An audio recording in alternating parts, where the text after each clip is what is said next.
Chapter 33.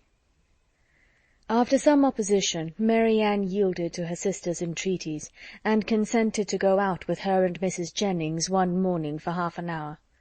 She expressly conditioned, however, for paying no visits, and would do no more than accompany them to Gray's in Sackville Street, where Eleanor was carrying on a negotiation for the exchange of a few old-fashioned jewels of her mother.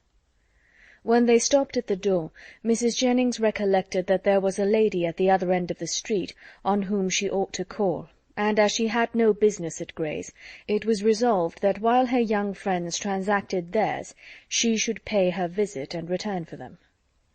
On ascending the stairs, the Miss Dashwoods found so many people before them in the room that there was not a person at liberty to tend to their orders, and they were obliged to wait. All that could be done was to sit down at that end of the counter which seemed to promise the quickest succession. One gentleman only was standing there, and it is probable that Eleanor was not without hope of exciting his politeness to a quicker despatch. But the correctness of his eye and the delicacy of his taste proved to be beyond his politeness. He was giving orders for a toothpick case for himself, and till its size, shape, and ornaments were determined, all of which, after examining and debating for a quarter of an hour over every toothpick case in the shop, were finally arranged by his own inventive fancy, he had no leisure to bestow any other attention on the two ladies than what was comprised in 3 or 4 very broad stares, a kind of notice which served to imprint on Eleanor the remembrance of a person and face, of strong, natural, sterling insignificance, though adorned in the first style of fashion. Mary Ann was spared from the troublesome feelings of contempt and resentment on this impertinent examination of their features, and on the puppyism of his manner in deciding on all the different horrors of the different toothpick cases presented to his inspection, by remaining unconscious of it all, for she was as well able to collect her thoughts within herself, and be as ignorant of what was passing around her in Mr. Gray's shop as in her own bedroom. At last the affair was decided. The ivory, the gold, and the pearls all received their appointment, and the gentleman, having named the last day on which his existence could be continued without the possession of the toothpick case, drew on his gloves with leisurely care, and bestowing another glance on the Miss Dashwoods, but such a one as seemed rather to demand than express admiration, walked off with a happy air of real conceit and affected indifference. Eleanor lost no time in bringing her business forward, was on the point of concluding it, when another gentleman presented himself at her side. She turned her eyes towards his face, and found him with some surprise to be her brother. Their affection and pleasure in meeting was just enough to make a very creditable appearance in Mr. Gray's shop. John Dashwood was really far from being sorry to see his sisters again. It rather gave them satisfaction, and his inquiries after their mother were respectful and attentive. Eleanor found that he and Fanny had been in town 2 days. "I wished very much to call upon you yesterday," said he, "but it was impossible, for we were obliged to take Harry to see the wild beasts at Exeter Exchange, and we spent the rest of the day with Mrs. Ferrars. Harry was vastly pleased. This morning I had fully intended to call on you, if I could possibly find a spare half-hour, but one has always so much to do on first coming to town. I am come here to bespeak Fanny a seal, but tomorrow I think I shall certainly be able to call in Berkeley Street, and be introduced to your friend Mrs. Jennings. I understand she is a woman of very good fortune, and the Middletons too, you must introduce me to them. As my mother-in-law's relations, I shall be happy to show them every respect. They are excellent neighbours to you in the country, I understand." "Excellent indeed. Their attention to our comfort, their friendliness in every particular, is more than I can express." "I am extremely glad to hear it, upon my word, extremely glad indeed. But so it ought to be. They are people of large fortune, they are related to you, and every civility and accommodation that can serve to make your situation pleasant might be reasonably expected. And so you are most comfortably settled in your little cottage, and want for nothing. Edward brought us a most charming account of the place, the most complete thing of its kind, he said, that ever was, and you all seemed to enjoy it beyond anything. It was a great satisfaction to us to hear it, I assure you." Eleanor did feel a little ashamed of her brother, and was not sorry to be spared the necessity of answering him by the arrival of Mrs. Jennings's servant, who came to tell her that his mistress waited for them at the door. Mr. Dashwood attended them downstairs, was introduced to Mrs. Jennings at the door of her carriage, and, repeating his hope of being able to call on them the next day, took leave. His visit was duly paid. He came with a pretence at an apology from their sister-in-law for not coming too, but she was so much engaged with her mother that really she had no leisure for going anywhere. Mrs. Jennings, however, assured him directly that she should not stand upon ceremony, for they were all cousins, or something like it, and she should certainly wait on Mrs. John Dashwood very soon, and bring her sisters to see her. His manners to them, though calm, were perfectly kind. To Mrs. Jennings most attentively civil, and on Colonel Brandon's coming in soon after himself, he eyed him with a curiosity which seemed to say that he only wanted to know him to be rich, to be equally civil to him. After staying with them half an hour, he asked Eleanor to walk with him to Conduit Street, and introduce him to Sir John and Lady Middleton. The weather was remarkably fine, and she readily consented. As soon as they were out of the house, his inquiries began. "Who is Colonel Brandon? Is he a man of fortune?"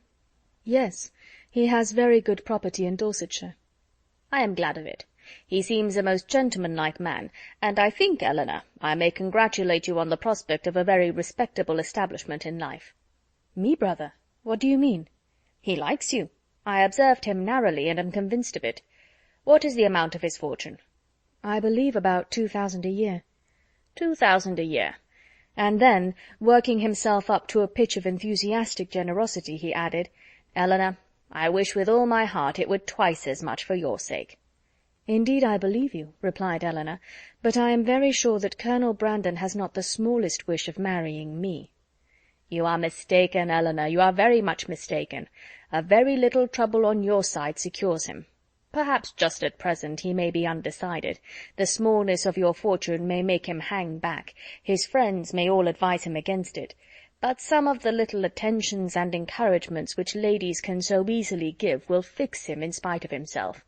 And there can be no reason why you should not try for him. It is not to be supposed that any prior attachment on your side— In short, you know, as to an attachment of that kind, it is quite out of the question. The objections are insurmountable. You have too much sense not to see all that.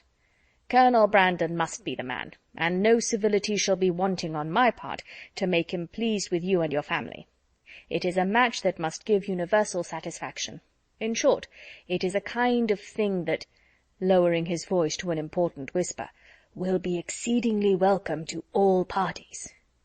Recollecting himself, however, he added, "That is, I mean to say, your friends are all truly anxious to see you well settled, Fanny particularly, for she has your interest very much at heart, I assure you. And her mother, too, Mrs. Ferrars, a very good-natured woman. I am sure it would give her great pleasure. She said as much the other day." Eleanor would not vouchsafe any answer. "It would be something remarkable now," he continued, "something droll, if Fanny should have a brother, and I a sister, settling at the same time. And yet it is not very unlikely." "Is Mr. Edward Ferrars," said Eleanor with resolution, "going to be married?" "It is not actually settled, but there is such a thing in agitation. He has a most excellent mother. Mrs. Ferrars, with the utmost liberality, will come forward and settle on him 1,000 a year if the match takes place. The lady is the Honourable Miss Morton, only daughter of the late Lord Morton, with 30,000 pounds. A very desirable connection on both sides, and I have not a doubt of its taking place in time. 1,000 a year is a great deal for a mother to give away, to make over for ever. But Mrs. Ferrars has a noble spirit. To give you another instance of her liberality, the other day, as soon as we came to town, aware that money could not be very plenty with us just now, she put bank-notes into Fanny's hands to the amount of 200 pounds, and extremely acceptable it is, for we must live at a great expense while we are here." He paused for her assent and compassion, and she forced herself to say, "Your expenses both in town and country must certainly be considerable, but your income is a large one." "Not so large, I dare say, as many people suppose. I do not mean to complain, however. It is undoubtedly a comfortable one. and I hope will in time be better. The enclosure of Norland Common, now carrying on, is a most serious drain, and then I have made a little purchase within this half-year, East Kingham Farm, you must remember the place, where old Gibson used to live. The land was so very desirable for me in every respect, so immediately adjoining my own property, that I felt it my duty to buy it. I could not have answered it to my conscience to let it fall into any other hands. A man must pay for his convenience, and it has cost me a vast deal of money." "More than you think it really and intrinsically worth?" "Why, I hope not that. I might have sold it again the next day for more than I gave.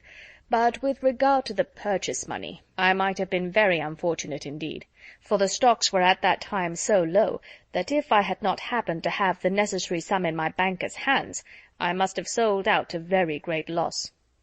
Eleanor could only smile. "Other great and inevitable expenses, too, we have had on first coming to Norland. Our respected father, as you well know, bequeathed all the Stanhill effects that remained at Norland, and very valuable they were, to your mother. Far be it from me to repine at his doing so. He had an undoubted right to dispose of his own property as he chose. But in consequence of it, we have been obliged to make large purchases of linen, china, etc., to supply the place of what was taken away. You may guess, after all these expenses, how very far we must be from being rich, and how acceptable Mrs. Ferrars's kindness is." "Certainly," said Eleanor, "and assisted by her liberality, I hope you may yet live to be in easy circumstances." "Another year or two may do much towards it," he gravely replied. "But, however, there is still a great deal to be done. There is not a stone laid of Fanny's greenhouse, and nothing but the plan of the flower garden marked out." "Where is the greenhouse to be?" "Upon the knoll behind the house. The old walnut trees are all come down to make room for it. It will be a very fine object from many parts of the park, and the flower garden will slope down just before it, and be exceedingly pretty. We have cleared away all the old thorns that grew in patches over the brow." Eleanor kept her concern and her censure to herself, and was very thankful that Mary Ann was not present to share the provocation. Having now said enough to make his poverty clear, and to do away the necessity of buying a pair of earrings for each of his sisters, in his next visit at Gray's, his thoughts took a cheerfuller turn, and he began to congratulate Eleanor on having such a friend as Mrs. Jennings. "She seems a most valuable woman indeed. Her house, her style of living, all bespeak an exceeding good income, and it is an acquaintance that has not only been of great use to you hitherto, but in the end may prove materially advantageous. Her inviting you to town is certainly a vast thing in your favour, and indeed it speaks altogether so great a regard for you, that in all probability when she dies you will not be forgotten. She must have a great deal to leave." "Nothing at all, I should rather suppose, for she has only her jointure, which will descend to her children." "But it is not to be imagined that she lives up to her income. Few people of common prudence will do that, and whatever she saves she will be able to dispose of." "And do you not think it more likely that she should leave it to her daughters than to us?" "Her daughters are both exceedingly well married, and therefore I cannot perceive the necessity of her remembering them farther. Whereas, in my opinion, by her taking so much notice of you, and treating you in this kind of way, she has given you a sort of claim on her future consideration, which a conscientious woman would not disregard. Nothing can be kinder than her behaviour, and she can hardly do all this without being aware of the expectation it raises." "But she raises none in those most concerned. Indeed, brother, your anxiety for our welfare and prosperity carries you too far." "Why, to be sure," said he, seeming to recollect himself, "people have little, very little, in their power. But, my dear Eleanor, what is the matter with Mary Ann? She looks very unwell, has lost her colour, and is grown quite thin. Is she ill?" "She is not well. She has had a nervous complaint on her for several weeks." "I am sorry for that. At her time of life anything of an illness destroys the bloom for ever. Hers has been a very short one. She was as handsome a girl last September as ever I saw, and as likely to attract the man. There was something in her style of beauty to please them particularly. I remember Fanny used to say that she would marry sooner and better than you did. Not but what she is exceedingly fond of you, but so it happened to strike her. She will be mistaken, however. I question whether Mary Ann now will marry a man worth more than 500 or 600 a year at the utmost, and I am very much deceived if you do not do better. Dorsetshire. I know very little of Dorsetshire, but, my dear Eleanor, I shall be exceedingly glad to know more of it, and I think I can answer for your having Fanny and myself among the earliest and best pleased of your visitors." Eleanor tried very seriously to convince him that there was no likelihood of her marrying Colonel Brandon, but it was an expectation of too much pleasure to himself to be relinquished, and he was really resolved on seeking an intimacy with that gentleman, and promoting the marriage by every possible attention. He had just compunction enough for having done nothing for his sisters himself, to be exceedingly anxious that everybody else should do a great deal, and an offer from Colonel Brandon, or a legacy from Mrs. Jennings, was the easiest means of atoning for his own neglect. They were lucky enough to find Lady Middleton at home, and Sir John came in before their visit ended. Abundance of civilities passed on all sides. Sir John was ready to like anybody, and though Mr. Dashwood did not seem to know much about horses, he soon set him down as a very good-natured fellow, while Lady Middleton saw enough of fashion in his appearance to think his acquaintance worth having, and Mr. Dashwood went away delighted with both. "I shall have a charming account to carry to Fanny," said he, as he walked back with his sister. "Lady Middleton is really a most elegant woman, such a woman as I am sure Fanny will be glad to know, and Mrs. Jennings, too, an exceedingly well-behaved woman, though not so elegant as her daughter. Your sister need not have any scruple even of visiting her, which, to say the truth, has been a little the case, and very naturally, for we only knew that Mrs. Jennings was the widow of a man who had got all his money in a low way, and Fanny and Mrs. Ferrars were both strongly prepossessed, that neither she nor her daughters were such kind of women as Fanny would like to associate with. But now I can carry her a most satisfactory account of both." Chapter 33